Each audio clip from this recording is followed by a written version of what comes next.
পয়গম্বর মুসা আলাইহিস সালামের জামানায় এক যুবক পুরো গ্রামটাকে তছনছ করে দিয়েছে। অর্থাৎ যেখানেই গুনাহগার সেখানে সে আগে উপস্থিত। জিনা করে, তাশখোর, গাঁজাখোর, ইয়াবাখোর, সমস্ত কাজের সাথে ওই ব্যক্তি জড়িত। চুরি ডাকাতি সমস্ত কাজের সাথে জড়িত। তা গ্রামের লোকজন সিদ্ধান্ত নিল এই যুবককে আর গ্রামে রাখা যাবে না। মুরব্বীরা পরামর্শ করলো যে এই যুবককে গ্রাম থেকে তাড়াই দিতে হবে। তা যে কথা সেই কথা অনুযায়ী যুবককে গ্রাম থেকে তাড়িয়ে দিয়েছে। তা কিছুদিন পর খবর এসেছে এক বুজুর্গকে স্বপ্নে দেখাইতেছে যে অমুক ব্যক্তি জঙ্গলে মারা গেছে, তার লাশটাকে কাফনের ব্যবস্থা করো, দাফনের ব্যবস্থা করো। তা কয়েকদিন পর পর স্বপ্নে দেখাইছে, যাইতেছে না। এরকম স্বপ্নে দেখাইতে আছে।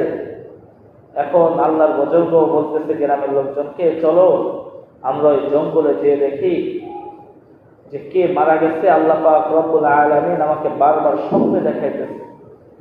তা গ্রামের কিছু লোকজন জঙ্গলের ভিতরে যেয়ে দেখে যেই লোকটিকে গ্রাম থেকে তাড়িয়ে দিয়েছিল, যেই গ্রাম থেকে তাকে বাহির করে দিয়েছিল, সেই যুবকের লাশ জঙ্গলের ভিতরে পড়ে আছে।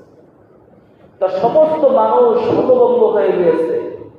যাকে নাকি গ্রাম থেকে তাড়িয়ে দেওয়া হলো, গ্রাম থেকে বাহির করে দেওয়া হলো এত অন্যায় কাজ করার জন্য, কিন্তু আল্লাহ পাক রব্বুল আলামিন তাকে স্বপ্নে দেখাইছে যে তার দাফনের ব্যবস্থা করো, দাফনের ব্যবস্থা করো। কারণটা যুবকটাকে গ্রামে যখন নিয়ে এসেছে তখন সমস্ত মানুষ এক জায়গায় জড়িত হয়েছে, জমা হয়েছে।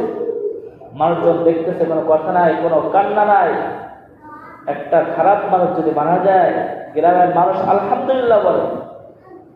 তা কোনো মানুষ কান্না করতেছে না। হঠাৎ করে দুটি বাচ্চা তাকে দেখেই কান্নাকাটি করতেছে। তা মানুষ তো হতভম্ব হয়ে গিয়েছে, গ্রামের কোনো মানুষ কান্নাকাটি করতেছে না। তোমরা দুই ভাই কেন কান্নাকাটি করতেছো? বলে, ভাই শুনেন, আমরা দুই ভাই এতিম, আমরা খাবার ঠিক মতো খাইতে পারি না। আমরা যে মাদ্রাসায় পড়াশোনা করব, সেই পড়াশোনার টাকাও আমরা গুছাইতে পারি না।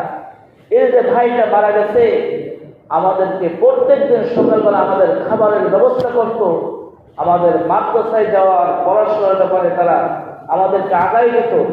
আজ তো আমার ভাই দুনিয়া থেকে বিদায় নিয়ে চলে গেছে, আজ আমরা কিভাবে পড়ালেখা করবো, কিভাবে খাবার খাইব? আল্লাহ পাক রব্বুল আলামিনের কাছে